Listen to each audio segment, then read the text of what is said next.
Had some horrible jobs, as you can expect.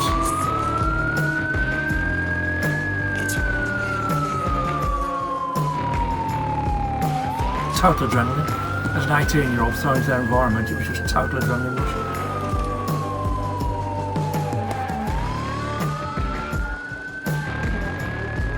You do see a lot of horrible things.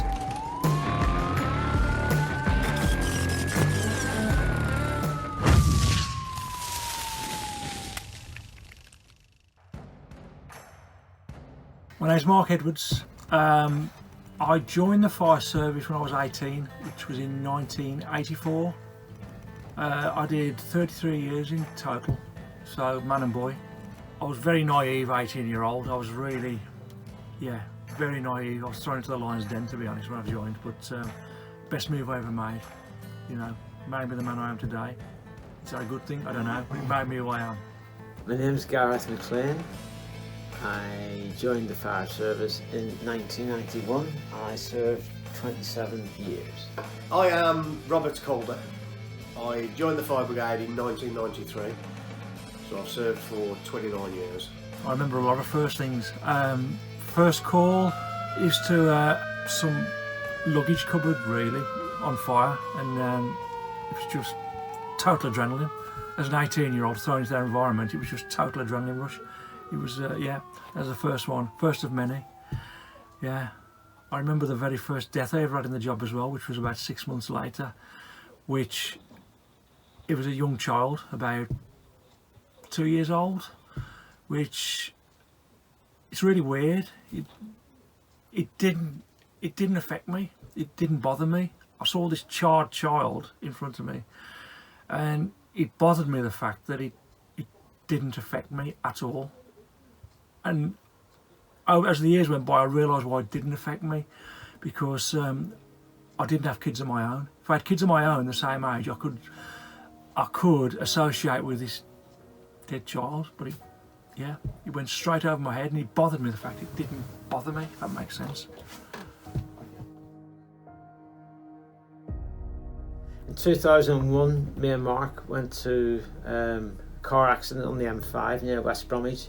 There was people trapped, the car was on fire and that.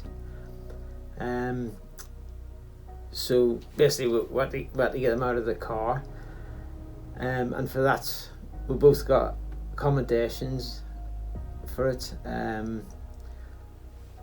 But as proud as we were, we were just doing our jobs, and we were just there at the time. It would have been anybody who would have done it.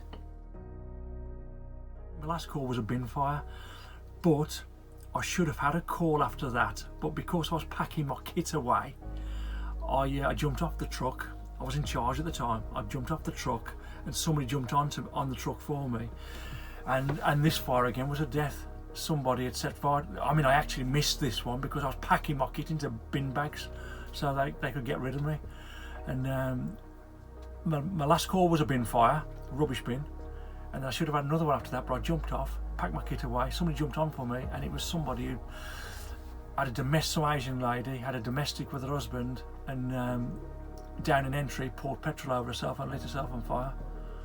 And that could have been my last call. I'm glad it wasn't, because I wouldn't want to remember the job for that last call, because you always remember your last calls. One of my last calls was quite a sad one. It was a young lad. He's on a bike on his way to school. It was a bit of a knackered old bike, and as he was pedalling, the chain came off, so he stumbled into the road, and a bus went over him really, so he's trapped and unfortunately died. So that was quite a sad sort of end really. I can recall a lot of jobs I've had over the years, obviously, as can most of us. Had some horrible jobs. Had a house fire many years ago with 4 children, unfortunately passed away in it. But yeah, nothing's ever really stuck in my head as such that I think about it on a regular basis or anything. I've always, luckily, touch wood, I've always been able to put stuff out the way sort of thing. There's nothing, I've left the job, nothing stayed with me at all. The day I left, it was like I closed a chapter and opened a new one and moved on. And that might sound really hard, but it hasn't affected me, because the way we used to handle things in the day, it's a bit different now. But in the day, it was humour. You know, we had a lot of tragedy. Luckily, I had no friends killed, but we had a lot of tragedy in the job, and a lot of things happened. But the fire service, especially our era, it was just humour. You got through it with humour and took the mick out of each other, which was how we managed. We had a couple of points as well that helped us along as well. When I first joined, they'd ask if you wanted help or anything, and the gaffers would be down there, my lot are all right, all that. They wouldn't even come and ask you. They brought in critical incident debriefing, which, I don't know, you got experts coming in and talking to you about it all. It just seems to open old wounds and drag it out and overanalyze things. That's just my opinion. So it hasn't helped me, but other people feel it does. I know a lot of people who it has affected, and obviously people have different issues and everything like that. I'm touch wood, I'm pretty good like that. I feel it made me stronger mentally. You know, things I had to deal with day to day, you know, then go home and sit around with the family, and, you know, things had happened like an hour earlier, or you've been sat at home having your tea at say 5 o'clock, then 6 o'clock you're on the trucks, and you're going straight, you walk to the door, you're straight out to some road traffic collision, and, you know, somebody's lying in the car with a head missing, you know, and it's just, I'm not going to say it's just a job, it's more than a job. Any of the emergency services are the same, they're more than a job. You know, it's a way of life, and you have to learn how to cope with it. If you can't cope with it, you move on. You need to move on, because if you're taking things like that home with you, it's time to get out. I'm lucky I didn't, you know. I know guys who did, and it affected them, but I'm lucky, I think.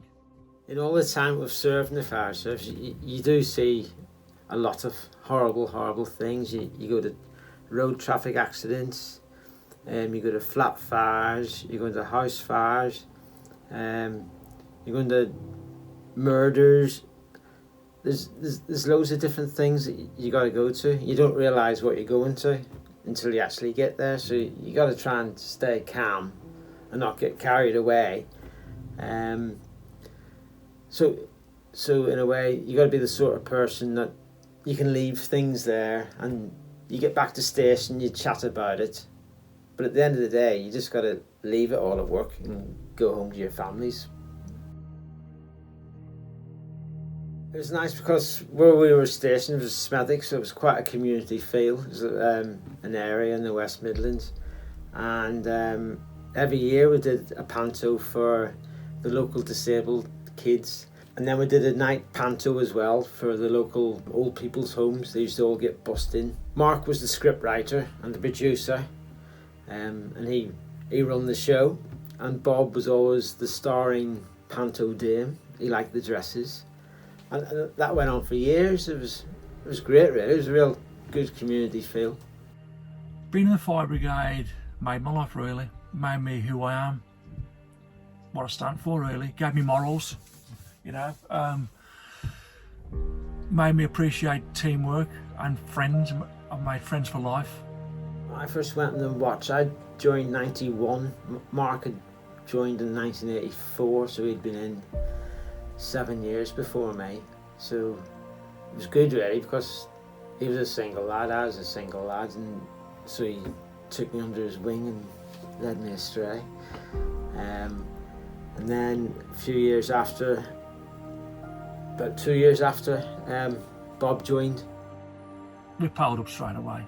We had the same sense of humour, and we were just thick as thieves. We always used to go out together, we pint after work, and yeah, good days. Best days of my life.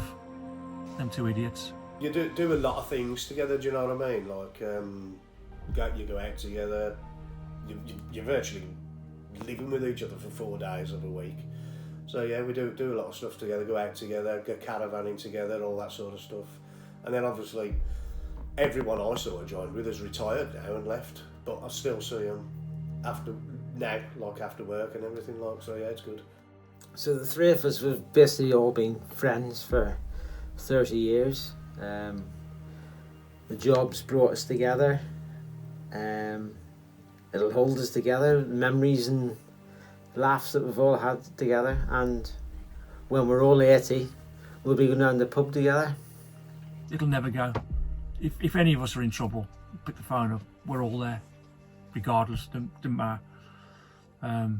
Yeah, if any of us are in trouble, pick the phone up.